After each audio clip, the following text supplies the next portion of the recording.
So my plan is to go through each one of these problems and do a couple examples of each. So let's start with a proof, okay? So I am going to draw this. It's going to take a second. Sorry, I should have been prepared. And I'm going to say, let's say A, B, C, D, E, okay? Given. Now what I encourage you to do is that after you watch this video, that you practice these problems on your own, okay? If you're just going to watch it and listen to it, you're not, and you don't engage with it, you're not going to get better at understanding, okay? So let's say given AB is parallel to DE, and let's say that BC is congruent to CE. I want you to prove that CD is congruent to AC. Okay? So statement, reason. Number one. Okay, AB is congruent to DE, given. So that means I'm going to label it. As soon as I see it, I label it. Step 2. BC is congruent to CE, given. As soon as I see it, I label it. Okay? So now, I know when these two are parallel, you know what goes with parallel? Alternate interior. Okay? So I know that if these two are parallel, I can make the letter Z, and this is congruent to this. So I can say angle ABC, angle ABC, like just literally follow it, and then you're good to go. Like if I started here and I went like this to this, that wouldn't work. I want that one. Is congruent to angle DEC. And how do I know that? Because of alternate interior angles. So right now I've got an angle and I've got a side. All right. I also know that when it makes an X, these two will be congruent. Okay? So I know that, oops, step 4, angle BCA is congruent to angle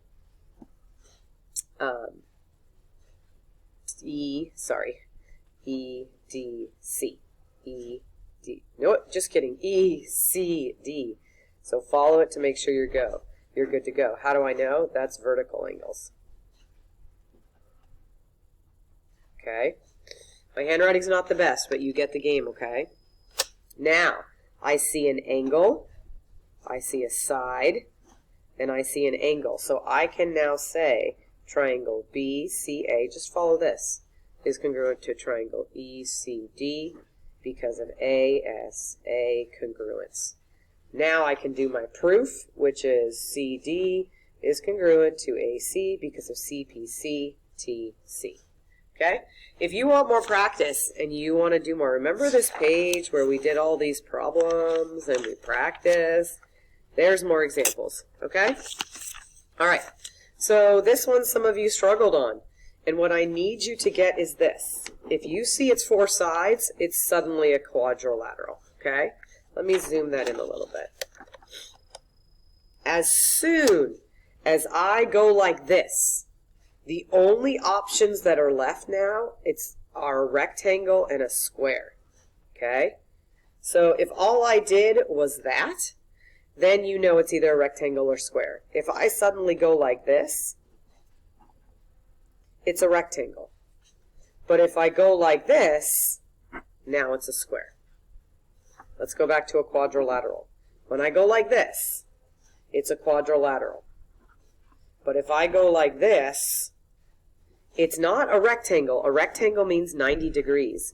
It's going to be a parallelogram. Whatever, I can't spell. Okay? But if I suddenly say all of those are the same, now it's a rhombus. Do you notice the relationship between these two and these two? Now, if I go like this, it's a quadrilateral. But if I say these two are the same and these two are the same, that's a kite. Okay? There's one more left. It's a quadrilateral. As soon as I say these two are parallel, then it's a trapezoid. Okay? So you just got to practice that. All right. Let's do this next one. So we got to do the solving. So we're going to do A, B, and C. I'll do a couple examples of each, okay?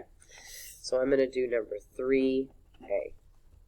8 minus 2x plus 7 equals negative 3x plus 9. Okay, first thing I do, distribute the negative 2. I'm going to draw my line. A negative times a positive is a negative. Now, if you're looking here, I want you to look here. These are on the same side. Put it together.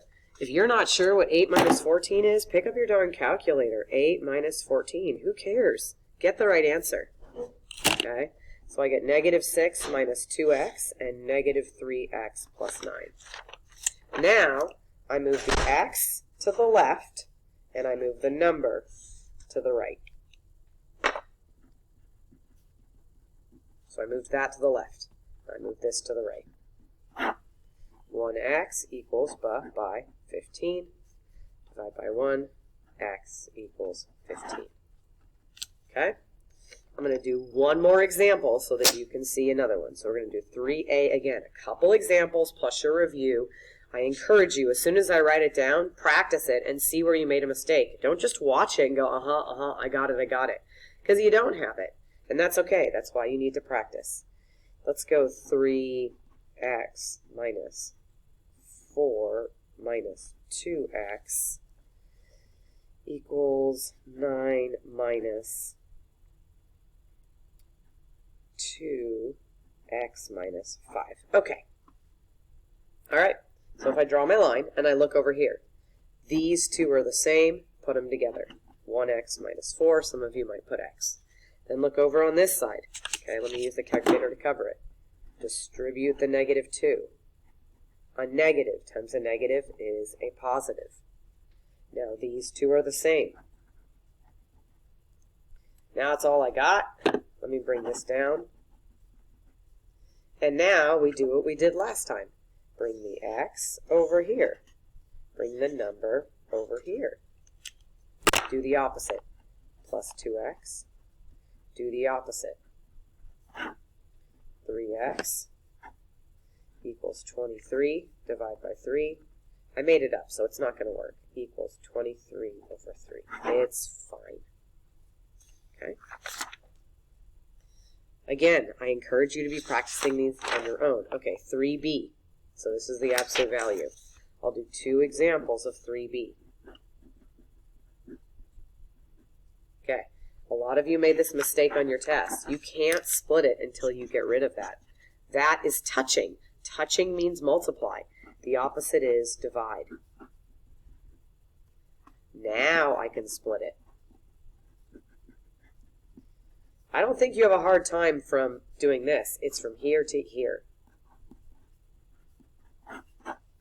X equals negative 4.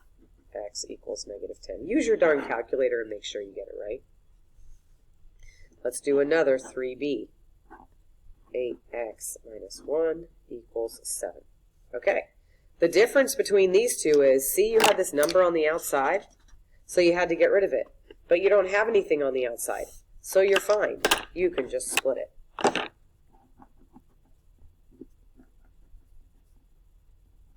And again, you guys got that part down. Plus 1, plus 1, plus 1, plus 1. 8x equals 8. 8x equals negative 6. Again, if you're just watching it and you're not going to learn it, you've got to practice these problems first.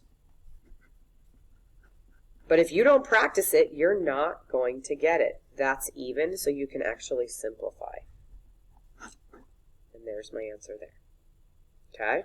Again, try the problem yourself, then see if you get the same thing as me. Okay, 3c.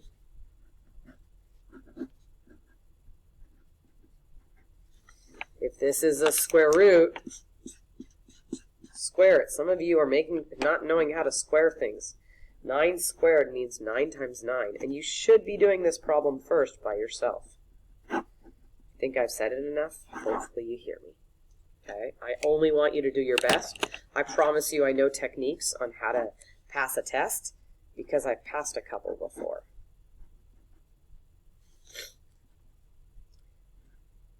Okay.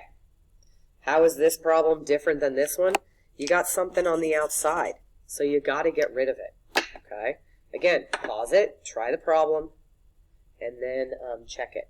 So this is being added. The opposite is subtract.